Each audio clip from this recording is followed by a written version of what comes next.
क्या सीता मंदोदरी की बेटी थी? माता सीता के जन्म को लेकर कई कहानियां प्रचलित है। कोई कुछ कहानी सुनता है तो कोई कुछ, इसलिए साफ साफ कहना मुश्किल है कि सीता की माता कौन थी। सीता के जन्म से जुड़े हम ऐसी ही एक प्रचलित कहानी सुना रहे हैं। एक बार लंकापति रावण के तप से खुश होकर भगवान ब्रह्मा उसे वरदान मांगने को कहते हैं। रावण उनसे अमर होने का वरदान मांगता है। ब्रह्मा जी उसे अमर होने के अलावा कोई और दूसरा वरदान मांगने को कहते हैं। रावण वरदान में मांगता है कि मुझे सुर, असुर, पिशाच, नाग, किन्नर या अप्सरा कोई भी मार ना सके। रावण मनुष्य द्वारा न मारे जाने के बारे में नहीं बोलता क्योंकि वह मनुष्य को तिनके के समान समझता था।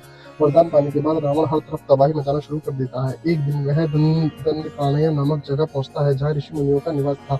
रावण को ऋषि मुनियों को मारना उचित नहीं लगा, लेकिन वो उन ऋषि मुनियों के रक्त को एक कमंडल में भरकर साथ ले जाता है। वह कमंडल गृत्समद ऋषि का था, जो पुत्री की लालसा में माता लक्ष्मी से प्रार्थना करते थे कि वह उनके घर पुत्री के रूप में जन्म ले। इसके लिए गृत्समद ऋषि रोजाना पूजा पाठ के दौरान पवित्र मंत्र पढ़कर दूध की कुछ बूंदें कमंडल में डाला करते थे, जिनसे रावण रक्त भरकर अपने साथ ले गया था। रावण कमंडल को लंका ले गया और वहां पहुंचकर कमंडल अपनी पत्नी मंदोदरी को देकर कहता है, यह विषैले रक्त से भरा है, इसे संभाल कर रखना और किसी को मत देना। कुछ दिन बाद विहार के लिए रावण किसी पर्वत पर चला जाता है। मंदोदरी को इस तरह रावण का जाना अच्छा नहीं लगता है।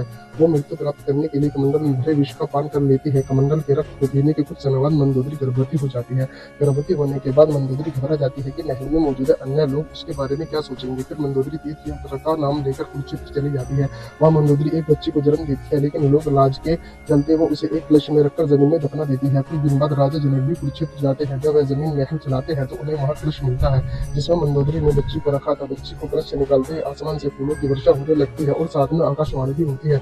आकाशवाणी में राजा जनक द्वारा उस कन्या के लालन पालन की बात कही जाती है। हल के सीप हल के आगे का नुकीला भाग से टकराने की वजह से कलश मिला था, इसलिए राजा जनक ने कन्या का नाम सीता रखा था।